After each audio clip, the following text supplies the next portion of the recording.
आज का हमारा टॉपिक है सर्वनाम।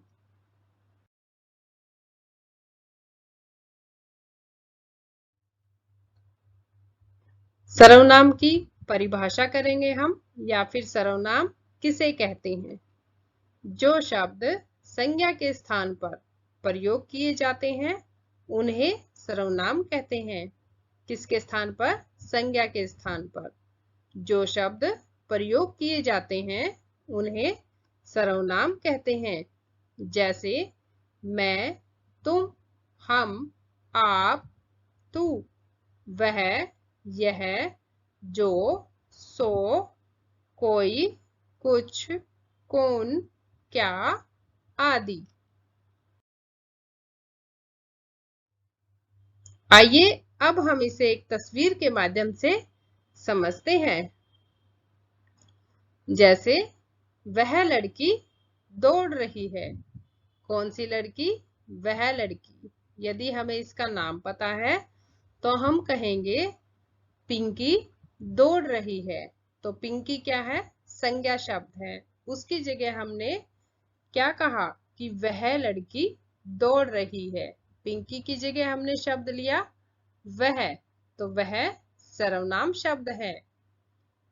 इसके बाल काले हैं। इसके यानी कि हमें इसका नाम नहीं पता। अगर हमें नाम पता होता तो क्या बन जाता? संज्ञा।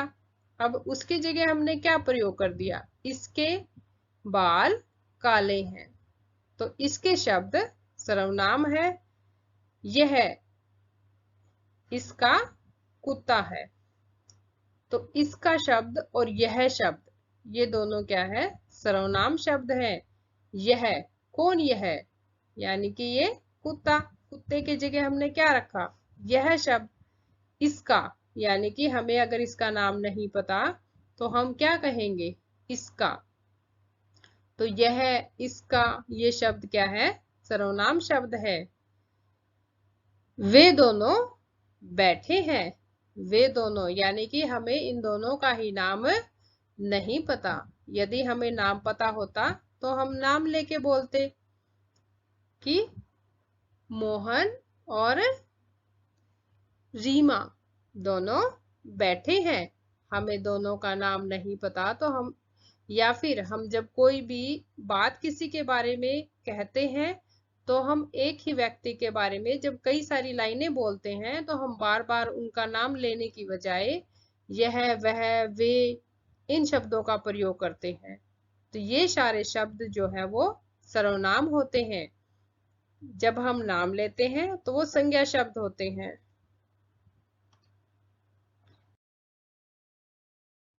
सर्वनाम के 6 भेद हैं। पहला है पुरुषवाचक सर्वनाम। दूसरा है निश्चयवाचक सर्वनाम। तीसरा है अनिश्चयवाचक सर्वनाम। चौथा है प्रश्नवाचक सर्वनाम। पांचवा है संबंधवाचक सर्वनाम। और छठा है हमारा निजवाचक सर्वनाम।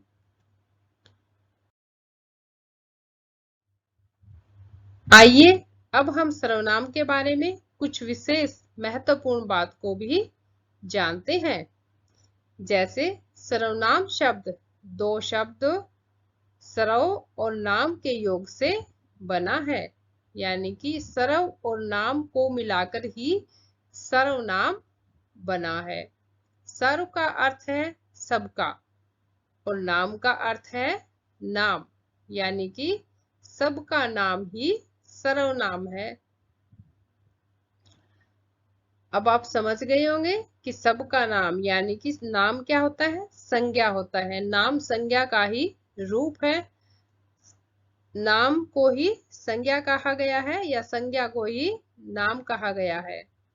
तो नाम शब्द संज्ञा है और नाम के स्थान पर जो शब्द प्रयोग किया जाता है वही सर्वनाम कहलाता है। मुझे उम्मीद है आपको सर्वनाम अच्छे से समझ में आ गया होगा। Thanks for watching.